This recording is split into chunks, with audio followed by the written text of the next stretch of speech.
Assalamualaikum warahmatullahi wabarakatuh, sahabat Kompas. Saat ini saya berada di kawasan Mina, tempat mabit jamaah haji Indonesia dan jamaah haji dari negara-negara lain. Sore ini tanggal 17 Mei 2026 bertepatan dengan menjelang 1 Dzulhijjah 1447 Hijriah. Kami sedang melakukan orientasi lapangan mengenali medan jalur-jalur yang akan digunakan jemaah haji Indonesia di dalam melakukan ibadah melempar jumroh di Jamarat. Jadi dijelaskan bagaimana rute-rute yang akan dilalui jemaah haji Indonesia dan pola-pola pengawasan petugas serta upaya membantu jemaah dalam menjalankan melempar jumroh nanti.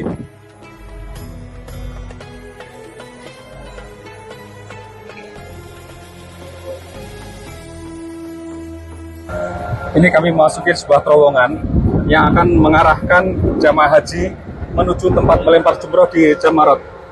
Jadi pada lokasi inilah perjalanan untuk melempar jumroh mulai dilakukan.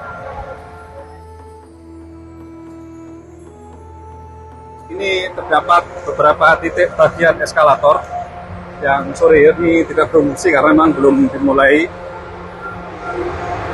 Jadi seperti ini salah satu kelihatan eskalator berjalan untuk meringankan para jamaah di dalam menempuh perjalanan menuju Jamarat.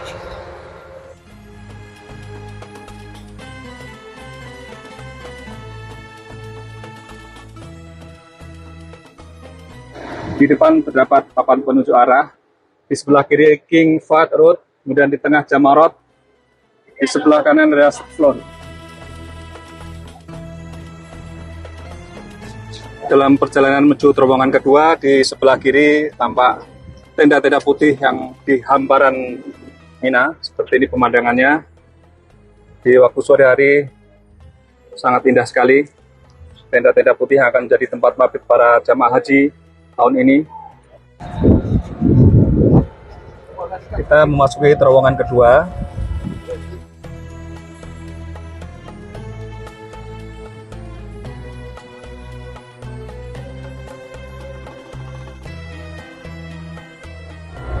Sama seperti terowongan pertama tadi, di beberapa titik bagian terowongan ada eskalator berjalan untuk meringankan jamaah haji dalam perjalanan menuju tempat Jamarat bisa menggunakan eskalator berjalan ini. Terowongan ini juga tersedia beberapa titik tempat tong sampah, jadi ketika jamaah membawa botol minuman atau makanan, itu dibuang di tempat sampah seperti ini agar terowongan tidak kotor. Di tengah terowongan ada satu ruangan yang menghubungkan dengan terowongan yang berbalikan arah. Apakah nanti pada hari H ditutup atau dibuka? Kita lihat saja nanti.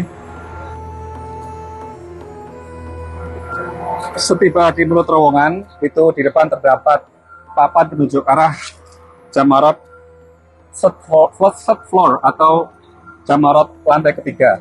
Jadi jamaah haji yang berangkat dari titik awal rute ini nanti akan melempar jumroh di lantai 3. Sore ini ketika kami sampai di pintu Jamarat untuk lantai 3, gerbang terkunci rapat, artinya kami memang belum diperbolehkan untuk memasuki area Jamarat pada hari ini.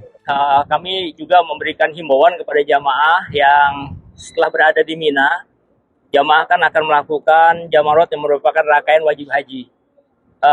Jamaah kita akan masuk ke dalam terowongan, bahkan 2 terowongan seperti yang tadi kita lewati. Maka ada himbauan dan pesan kepada beliau jamaah.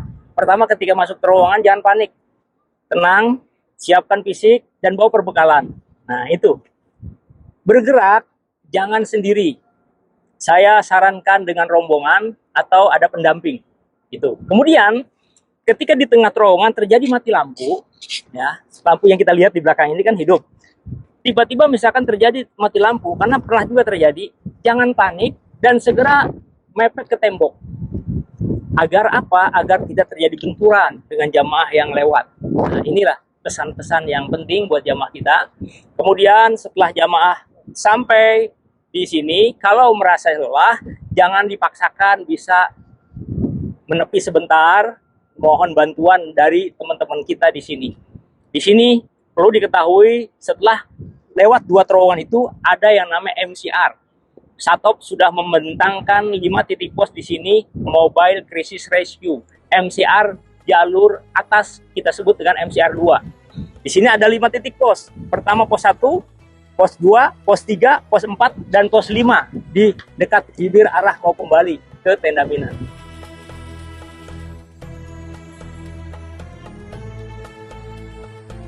Dari penjelasan dari Bapak Arun tadi, jadi jemaah yang sudah menyelesaikan melempar jumroh di area belakang tempat saya ini diarahkan untuk berputar arah menuju arah sebaliknya dengan terowongannya sebaliknya yang ada di depan saya. Tuh. Nah, dan diingatkan, ditekankan sekali agar jemaah yang sudah menyelesaikan melempar jumroh tidak lurus ke sana, itu ke bawah. Ini jalurnya akan sangat jauh sekali menuju tempat tenda.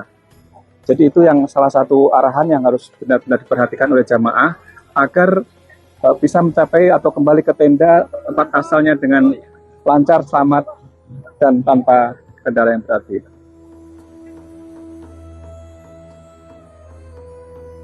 Ikuti terus cerita dari Tanah Suci bersama saya Muhammad Samsul Hadi, wartawan harian Kompas dan kompas.id, Media Center Haji 2026.